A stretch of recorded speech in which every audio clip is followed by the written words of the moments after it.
Bem-vindos ao nosso canal no Spotify.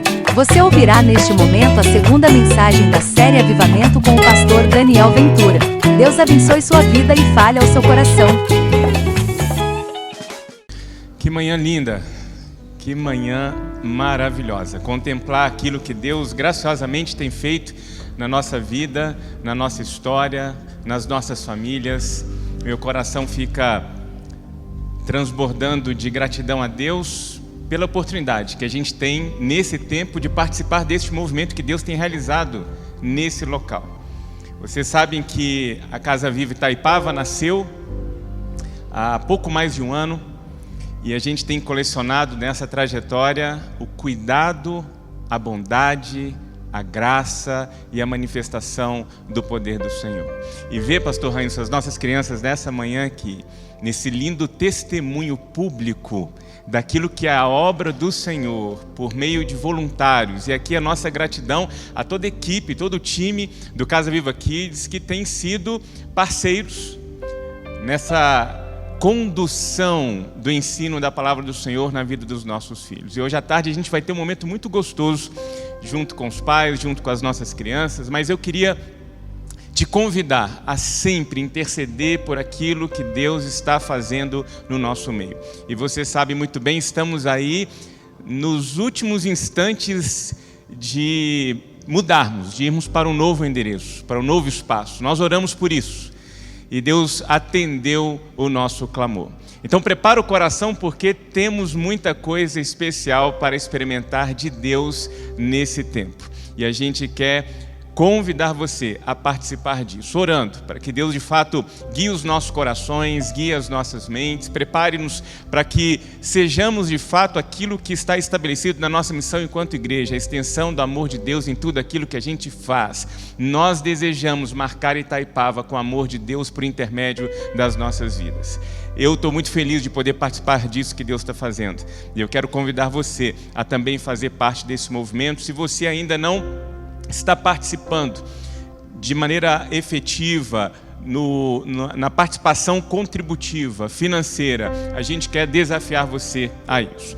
Para muitos de nós seria mais confortável ficar aqui do jeito que a gente está, mas aqui nos limita, aqui limita a ação maravilhosa daquilo que Deus quer fazer. Aqui a gente não é visto, a gente não tem a placa, e perceba quanta coisa linda já tem acontecido. Agora imagina, Anderson, quando a gente estiver lá na avenida, sinalizando 24 horas por dia, 7 dias por semana, aqui está uma agência do Reino de Deus.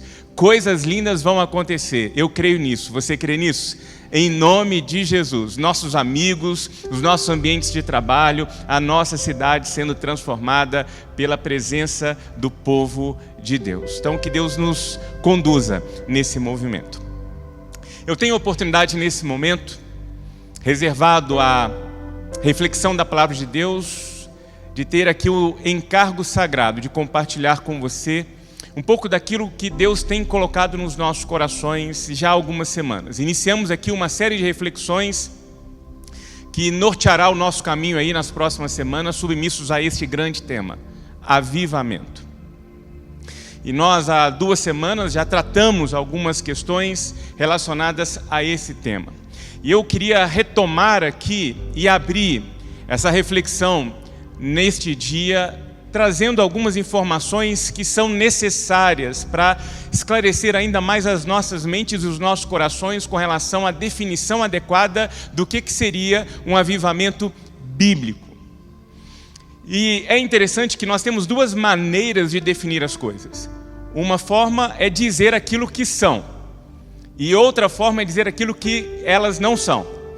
E eu queria então partir para uma definição adequada do que o avivamento bíblico é, tirando uma compreensão por vezes inadequada que muitos carregamos a respeito do avivamento bíblico. E a primeira coisa que nós precisamos entender é que o avivamento não se fundamenta em manifestações emocionais. Não é porque uma pessoa está manifestando as suas emoções que ela esteja ali necessariamente experimentando de um avivamento espiritual. Segundo, o avivamento não está relacionado a grandes eventos.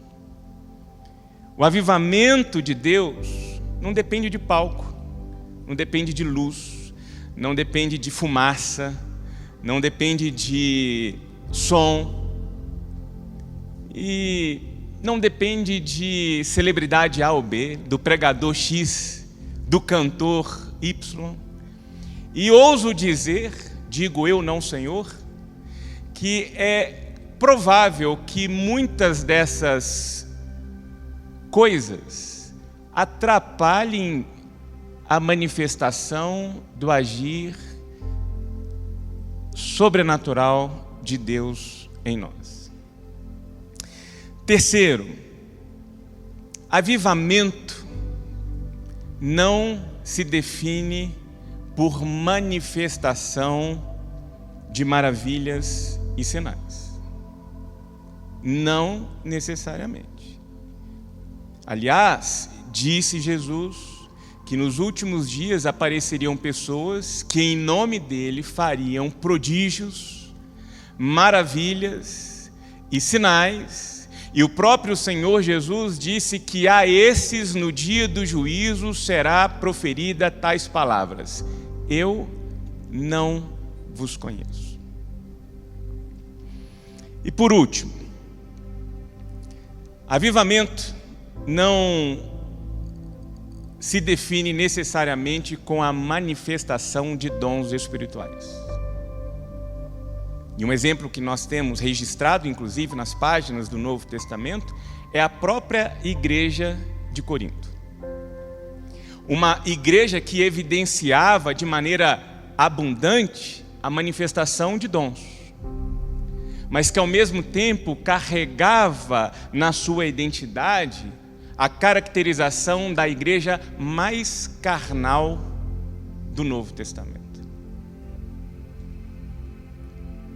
Avivamento bíblico, um avivamento que procede do trono da graça de Deus, tem a ver com outras coisas, necessariamente com outras coisas.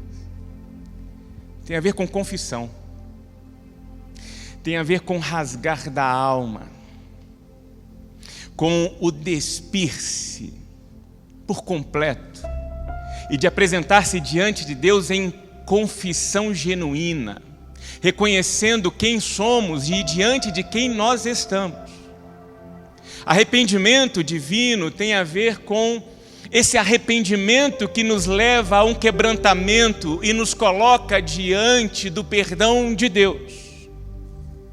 O avivamento de Deus é um ambiente transformacional. É essa ambiência onde nós nos colocamos para sermos esbarrados pelo Espírito Santo de Deus e sairmos dali da presença do Espírito de Deus completamente diferentes. Porque fomos avivados, porque fomos renovados, porque fomos metamorfoseados pelo esbarrar do poder de Deus. Avivamento de Deus tem a ver com a visita de Deus na nossa vida, com a presença de Deus na nossa história, que, como disse na semana anterior, nos transforma por completo. Por isso eu queria trazer nessa manhã alguns conceitos e algumas reflexões para que nós possamos experimentar do avivamento que Deus quer realizar na minha vida. Eu quero isso. Eu quero isso para minha casa, eu quero isso para o meu casamento. Eu quero experimentar da novidade de vida que Deus tem para mim. E eu queria te convidar a isso.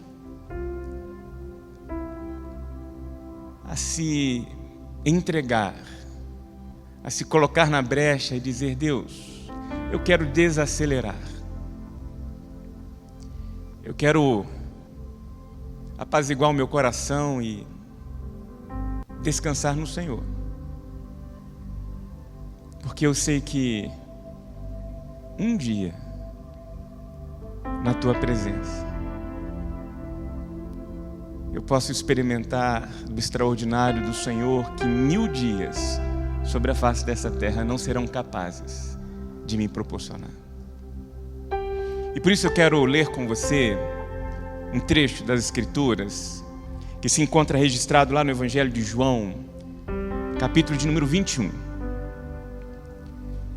Evangelho segundo João, capítulo de número 21. O texto será projetado para que você que porventura não possua aí um exemplar das Escrituras possa acompanhar. Farei a leitura na Nova Versão Internacional. Evangelho de João, capítulo 21, a partir do versículo de número 15. Diz-nos assim a palavra de Deus. Depois de comerem, Jesus então, na companhia dos seus discípulos, pergunta a Simão Pedro: Simão, filho de João, você me ama realmente mais do que estes? Disse ele: sim, Senhor, tu sabes que te amo. Disse Jesus: cuide dos meus cordeiros. E novamente Jesus disse: Simão, filho de João, você realmente me ama? E ele respondeu: sim, Senhor, tu sabes que te amo. Disse Jesus: pastorei as minhas ovelhas. Pela terceira vez ele lhe disse: Simão, filho de João, você me ama? Pedro ficou magoado por Jesus lhe ter perguntado pela terceira vez: você me ama? E lhe disse: Senhor, tu sabes todas as coisas e sabes que te amo. Disse-lhe Jesus: cuide das minhas ovelhas. Pedro é um jovem, um dos 12 jovens convidados para uma caminhada extraordinária e privilegiada de seguir Jesus e no caminho com Jesus ser transformado num discípulo de Jesus. E a narrativa bíblica diz que quando Pedro recebe o chamado, ele larga tudo. Ele se desprende daquilo que está comprometido naquele momento e segue Jesus.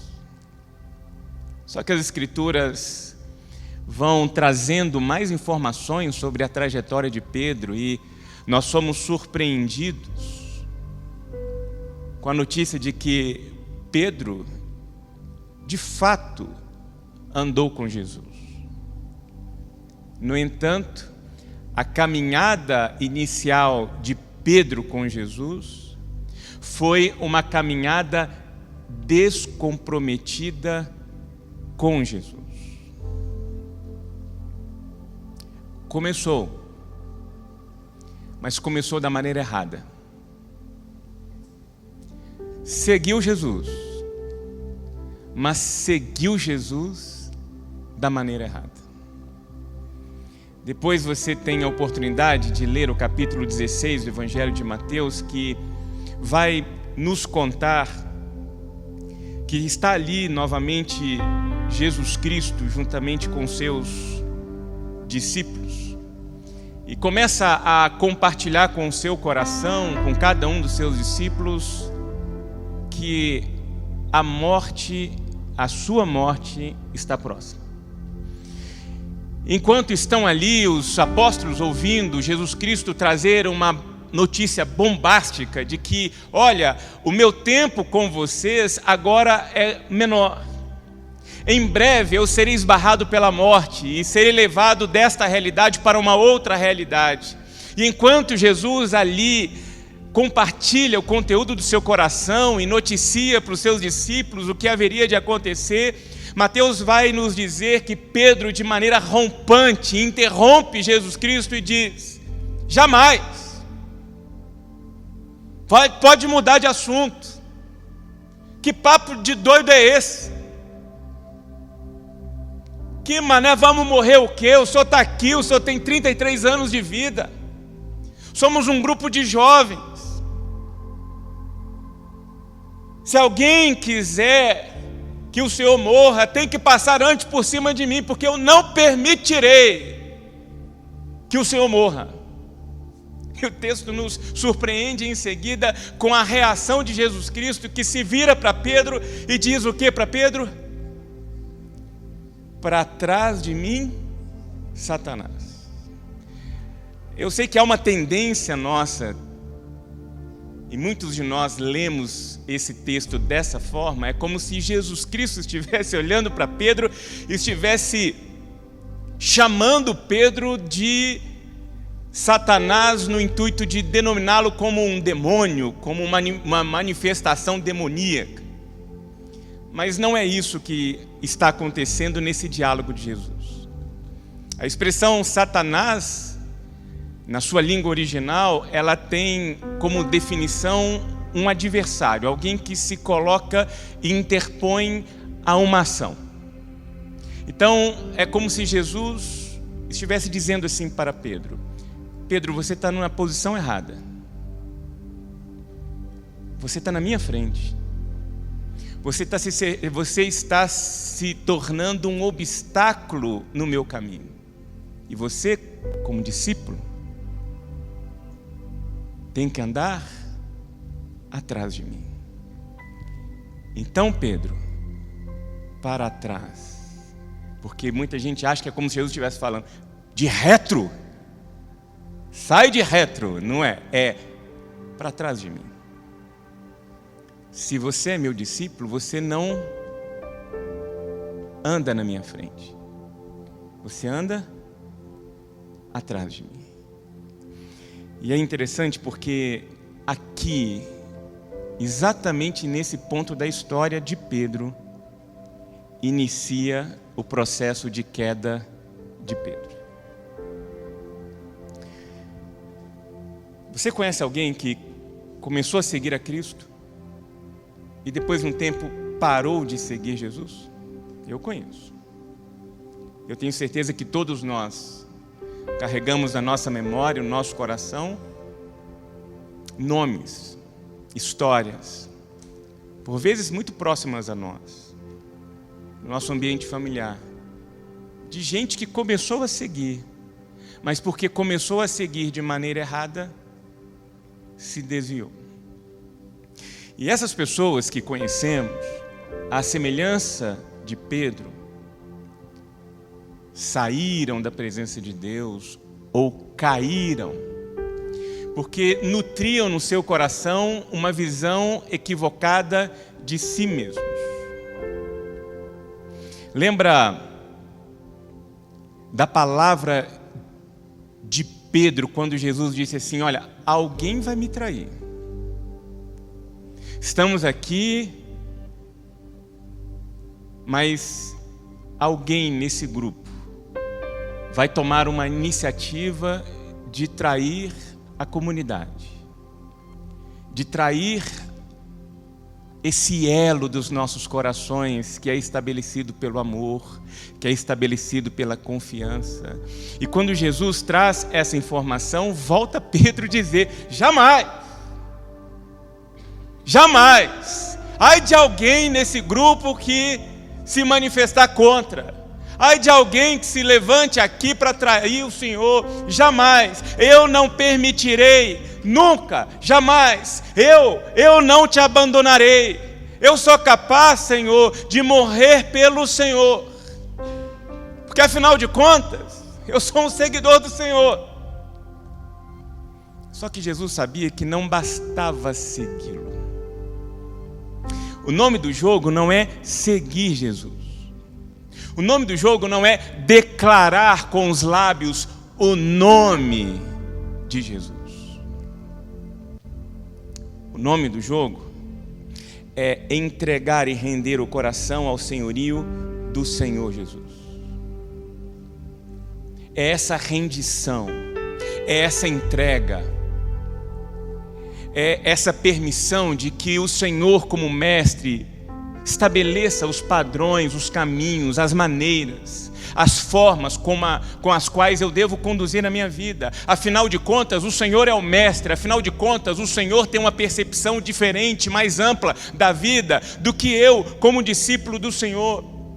E o que acontece com Pedro, e o que acontece com muitas pessoas hoje em dia, é que esquecem-se de que são seres humanos.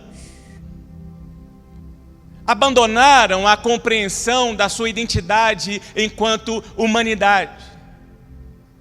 Somos fracos. Nascemos com defeito de fábrica. E essa capacidade defeituosa nossa, naturalmente, é de caminhar cada vez mais distantes de Deus. Foi isso que a nossa identidade Gênese, lá no Éden, por meio do primeiro casal, fez. É como se olhassem para Deus e dissessem o seguinte: olha, eu consigo sem o Senhor. Eu costumo ilustrar isso como se um ventilador olhasse para uma tomada e dissesse assim para a tomada: olha, eu vou ventar sem você. E aí se desconecta. É um ventilador que tira a sua conexão da fonte de energia e diz assim, de maneira arrogante: eu sou capaz de ventar sem você. E se nós não cuidarmos dos nossos corações, das nossas mentes, nós tendemos a querer dirigir as nossas vidas desconectados da boa, da perfeita e da agradável vontade de Deus. O autor, o sapiencial, o autor bíblico lá em Provérbios, no capítulo 16, ele diz assim: o orgulho vem antes da destruição, e a vaidade antes da queda. Em outras palavras, toda pessoa que cai diante de Deus inicia a sua queda no seu coração, quando define guiar a sua própria vida conforme os seus próprios entendimentos.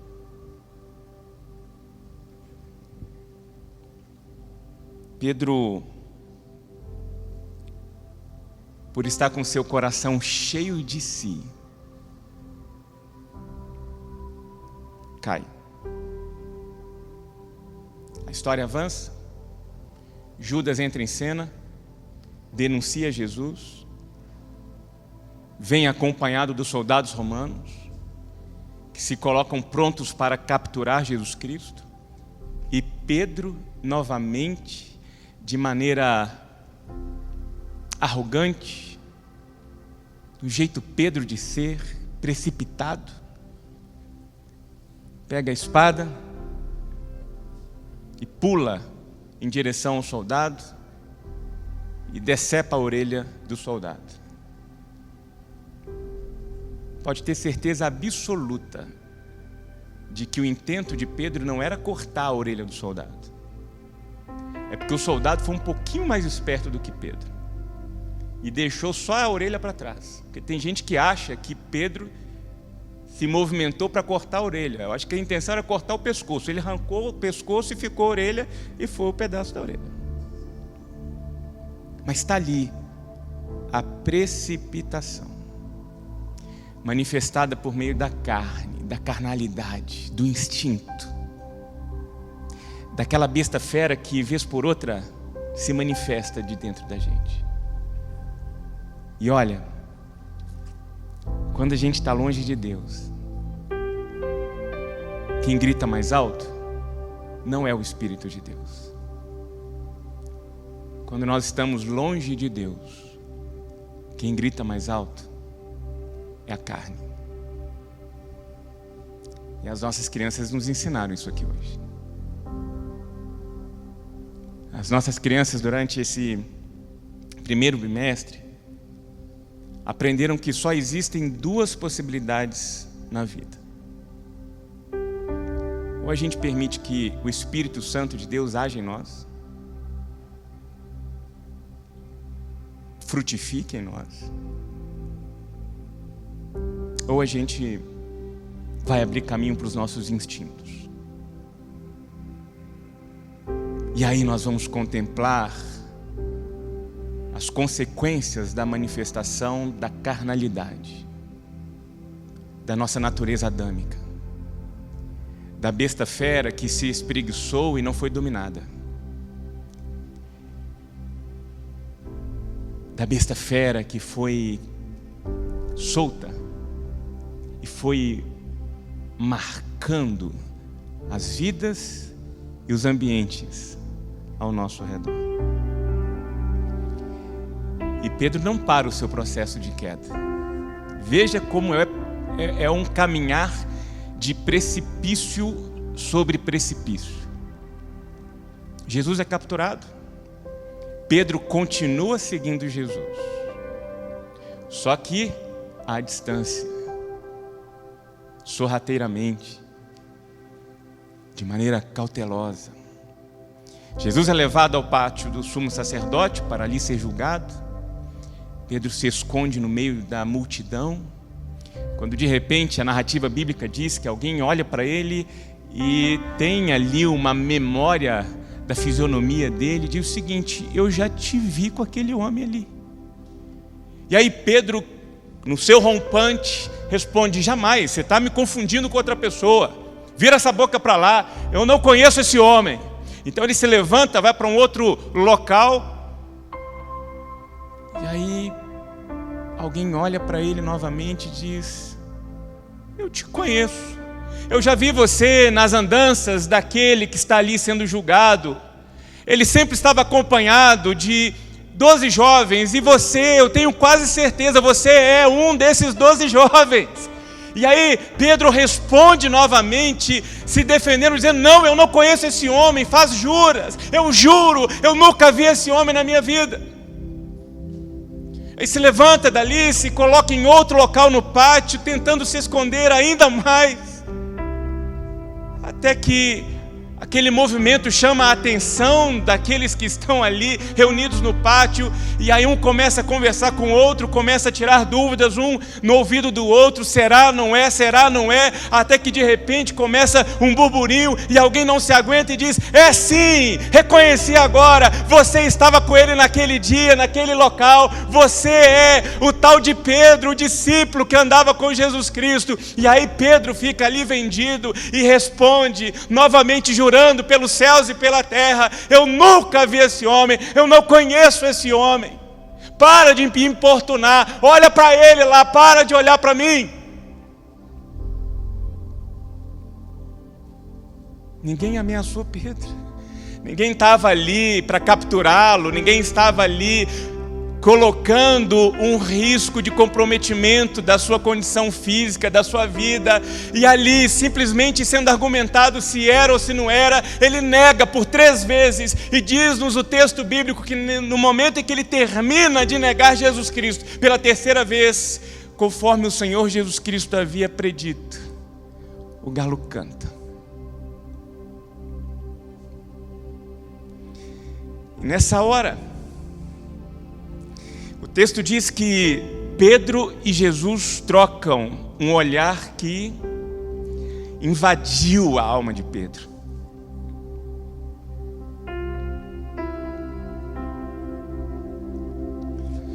Naquele momento, Pedro sentiu o peso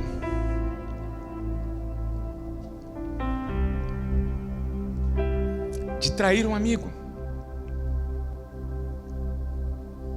Um amigo que só se dispôs a ajudar.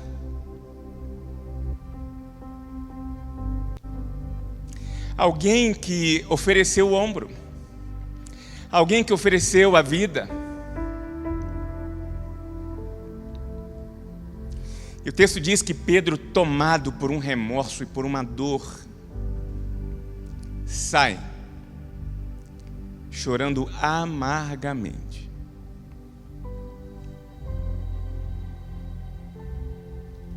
O tempo passa Jesus Cristo então é crucificado, ressuscita, se encontra com as mulheres ali no sepulcro e manda um recado. Fala que eu voltei. Fala com os meus discípulos que eu voltei. Só que Jesus, de maneira intencional, diz assim para Maria: olha, fala para Pedro que eu quero encontrar com os 12, inclusive com ele, na praia.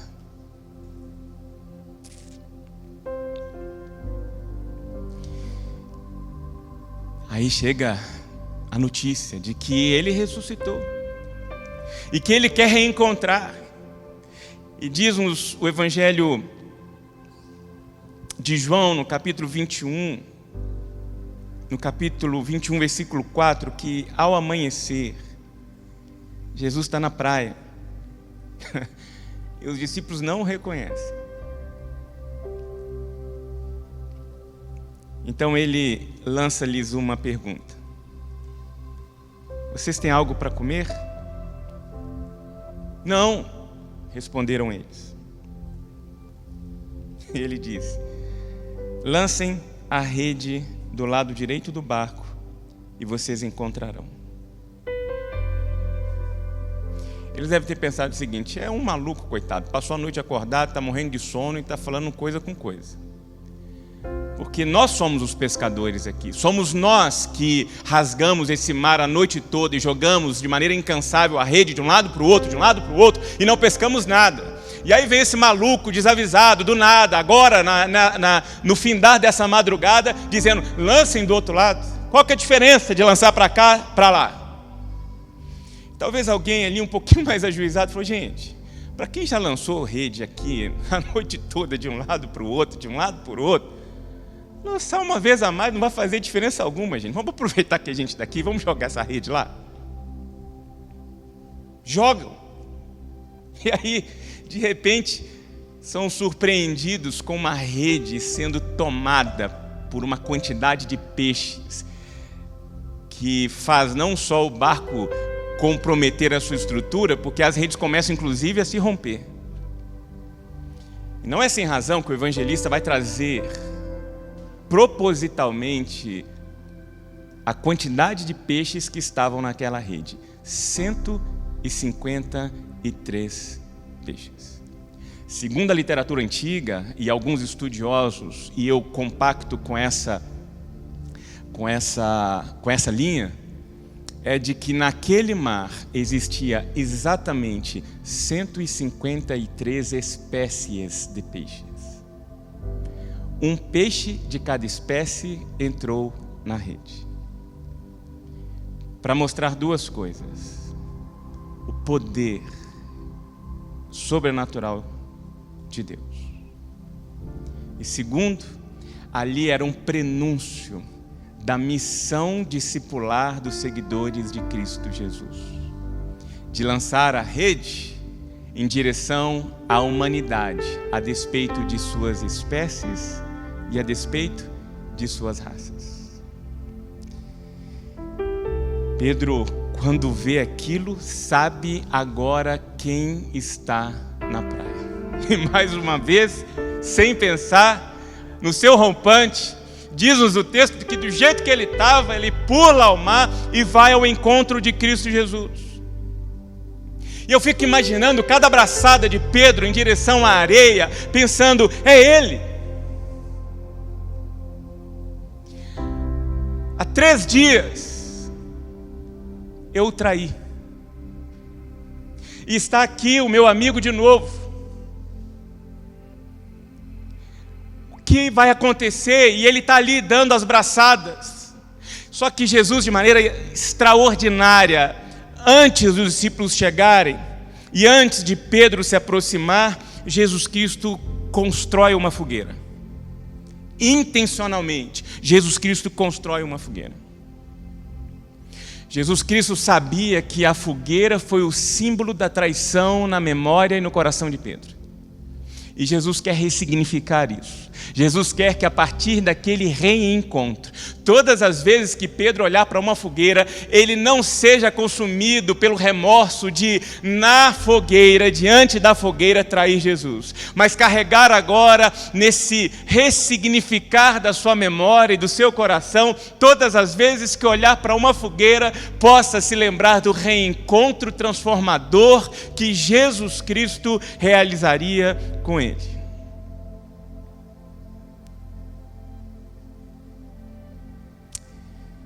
O texto que lemos lá no início da nossa reflexão diz que eles comem e talvez ali ficam trocando informações de: e aí, como foi? Está aqui o Senhor venceu a morte, bem que o Senhor disse. E aí diz-nos que depois de comerem, Jesus se aproxima de Pedro e diz: Simão, filho de João, você me ama?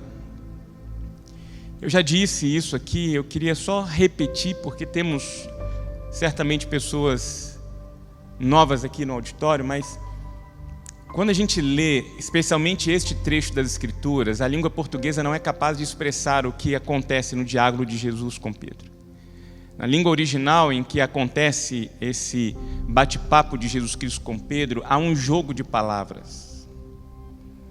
E as 3 palavras que no Novo Testamento, em língua grega, são utilizadas nesse diálogo, são as palavras que norteiam a definição de amor na língua grega. A primeira palavra que nós temos é a palavra eros, de onde vem o erótico. Esse sentimento atrelado ao físico, à atração física, é a paixão, é o que nos coloca diante do olhar do outro e ali, enamorados, possamos dizer: olha, sentir desejo, sentir atração, e eu me interesso por ele ou me interesso por ela. Foi o que uniu vocês lá no primeiro passo, que estão aqui namorados, noivos e casados. É o eros, é o amor faminto, é o amor que eu quero para mim. E aí a gente vai para a conjugalidade, e aí a gente vai experimentar do filéu, do amor fraterno, do amor que agora não é mais um amor faminto, mas é um amor gourmet, é um amor que é para nós. A conjugação muda agora, não sou somente eu, tem outra pessoa participando dessa trajetória. Então tem que dar certo para os dois. E aí nós vamos para o último nível, que é o amor ágape. O amor ágape é o amor renúncia, é o amor entrega, é o amor que abre mão da sua necessidade, da sua integridade em prol do outro. E Jesus Cristo, então, quando se aproxima de Pedro, pergunta: Pedro, você me ágape? E Pedro responde: Senhor, eu te filéu. Pela segunda vez, Jesus pergunta: Pedro, você me ágape? E pela segunda vez, o Pedro responde: eu te filéu. Pela terceira vez, Jesus se direciona a Pedro e pergunta para Pedro: Pedro, você me filéu? E o texto diz que Pedro fica muito magoado, chateado, porque ele está exposto. E ele diz: o Senhor sabe que eu te ágape coisa nenhuma. Mal, eu te filéu. Pedro agora é honesto. Pedro agora desce do seu pedestal, se coloca numa posição adequada diante daquele que é o dono de tudo e de todos, e com a alma revelada diz: eu sou incapaz de amar o Senhor de maneira perfeita. Grave isto. Honestidade é a porta de entrada para o avivamento de Deus. Essa sinceridade, esse reconhecimento. Quem somos de verdade? Você sabe quem você é. Para além dessas roupas, para além dessa maquiagem, para além dessa perfumaria, para além daquilo que a estética esconde, quando nós estamos ali, no nosso mundo privado, no de profundes da nossa alma, a gente sabe de verdade quem a gente é. E esse de verdade quem a gente é, Deus também sabe. Ele sempre soube. E Ele não carrega nenhuma expectativa de que você seja perfeito, de que você seja perfeita. Porque não somos e não seremos nessa vida jamais. Aí é que entra a manifestação do amor de Deus. Que sabendo das nossas limitações, nos ama. E nos ama com amor tal, conforme memorizamos nesta manhã, que se torna obediente até a morte de cruz, para dizer para cada um de nós: eu te amo desse jeito que você é. Eu te amo desse jeito que você é. Mas para que você experimente das transformações que o meu amor pode gerar em você, o primeiro passo que você precisa fazer é ser honesto. Primeiro, consigo mesmo. Quem você é? Quem é você quando ninguém está olhando? Quem é você quarta-feira à tarde com as portas do quarto cerradas diante de um computador? Quem é você quando você está lá no seu ambiente de trabalho, longe de tudo e de todos, fazendo negociações com aquele funcionário? Quem é você quando está dirigindo sozinho pelas ruas do Rio de Janeiro? Quem é você quando está dentro de quartos de hotéis, viajando por aí? Quem é você?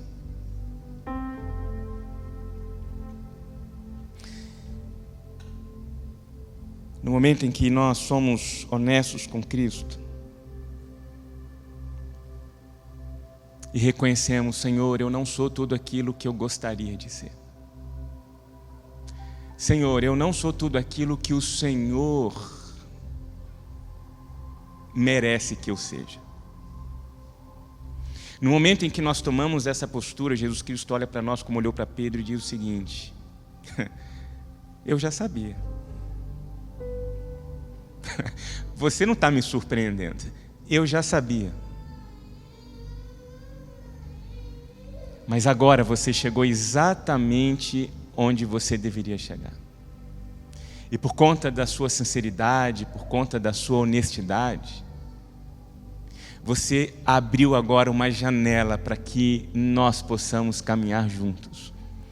E você comece, mesmo assim como você é, mas consciente da sua fraqueza, ser canal de manifestação do meu poder. Porque é exatamente na consciência da nossa pequenez, da nossa limitação e da nossa fraqueza, é que o poder de Deus se manifesta e se aperfeiçoa. Então não se esqueça, Jesus não entrega a participação do seu ministério para quem é perfeito. E prova viva disso sou eu que estou aqui.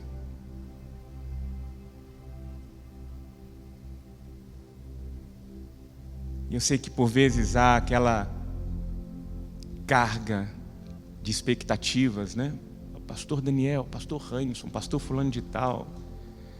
Nós somos carentes da graça e da misericórdia de Deus todos os dias. Porque lá na nossa certidão de nascimento não está escrito assim: anjo do Senhor. O nosso DNA, a nossa natureza é adâmica.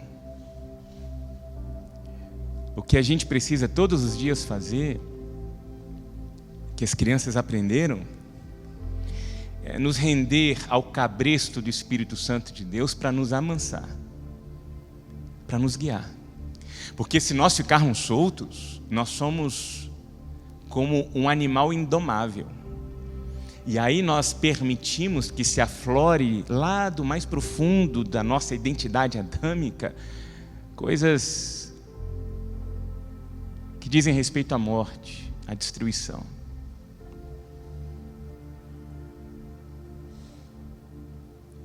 Pedro entendeu isso, e porque entendeu isso, e porque se dispôs a isso, teve a sua vida virada de ponta cabeça. Semana passada o pastor Hanson trouxe à memória a experiência que acontece no dia do Pentecostes, em que o Espírito Santo de Deus desce, e nessa descida toma ali, de maneira muito especial, a vida de Pedro. Lembra? Que já estava comissionado. Apacenta, cuida. Desse jeito que você está aí, com as suas limitações e com as suas fraquezas, mas aberto para que o meu poder se manifeste e te aperfeiçoe. E Pedro então se coloca diante de uma multidão e prega, e naquele dia 3.000 almas se rendem ao poder sobrenatural do Espírito Santo de Deus por meio de uma vida humana limitada, pecadora, mas honesta, que se abriu para a manifestação do avivamento de Deus. Como é que pode? Uma pessoa que momentos antes trai, uma pessoa que momentos antes sequer tem a condição de dizer: Senhor, eu te amo, com amor ágape, agora pregar e por meio da sua instrumentalidade humana ser canal de proclamação da palavra de Deus e levar 3.000 pessoas a se render ao Evangelho de Cristo Jesus. Quem fez aquilo naquele dia não foi Pedro, foi Jesus Cristo, por meio do seu poder em Pedro. Mas aquilo só foi possível porque Pedro resolveu ser honesto com Jesus Cristo. E a minha pergunta nessa manhã é: que resposta você dará à pergunta de Jesus para você? Você me ama?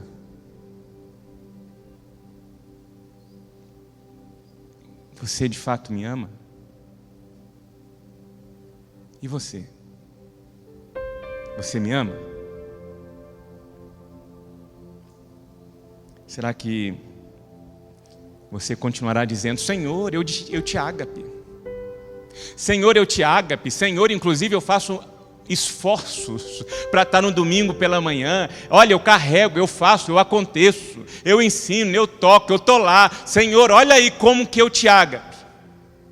Ou será que você parará de encontrar palavras para validar um discurso bonito na tentativa de convencer a Deus, ou vai dar um passo para trás e de maneira honesta vai dizer: Deus, o Senhor sabe de todas as coisas. O Senhor sabe que eu não te amo como eu deveria te amar. O Senhor sabe da minha pequenez, o Senhor sabe da minha carnalidade, o Senhor sabe da minha arrogância, o Senhor sabe que eu sou mesquinho. O Senhor sabe que eu não tenho levado o Senhor a sério como eu deveria levar. O Senhor sabe que o nosso tempo de comunhão não está sendo priorizado na minha vida. O Senhor sabe de todas as coisas. O Senhor sabe que eu não tenho me dedicado à obra do Senhor como eu deveria me dedicar. O Senhor sabe que eu não tenho sido despreendido dos recursos que o Senhor me dá para a manutenção da obra do Senhor. O Senhor sabe. O Senhor sabe de todas as coisas. O Senhor sabe que eu tenho tentado reger a minha vida com a minha própria vontade.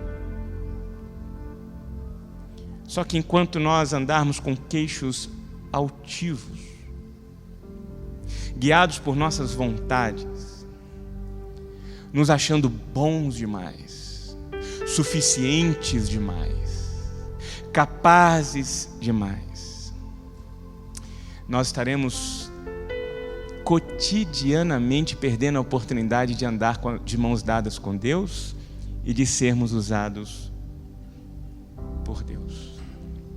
Por isso eu queria te convidar a um movimento nessa hora. Eu tenho certeza absoluta que Deus falou ao seu coração nessa manhã. E eu queria que você, aí onde você se encontra, tivesse o seu momento com Deus. E talvez há muito tempo você não tem esse momento com Deus. E eu não estou aqui falando de um momento temporal de 30, 40 segundos, não. Eu estou falando de uma postura diante de Deus.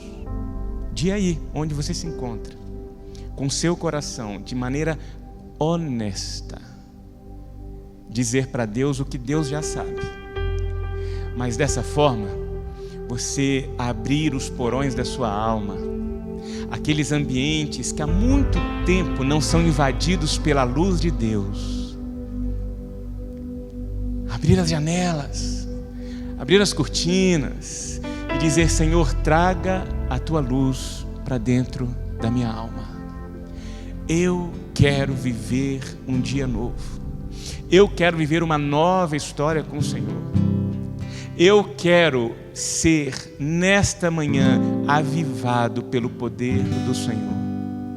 Eu quero ser a porta de entrada do avivamento do Senhor no meu lar, no meu casamento, com os meus filhos. Eu quero. Então, curve aí a sua cabeça e tenha o seu momento de honestidade com Deus. E lembre-se de que Deus está diante de você, de braços abertos, esperando a sua honestidade para te encontrar, para te abraçar e para que você saia daqui nesta manhã com a sua alma conectada ao Espírito de Deus, para viverem aquilo que Deus tem reservado para você, em nome de Jesus.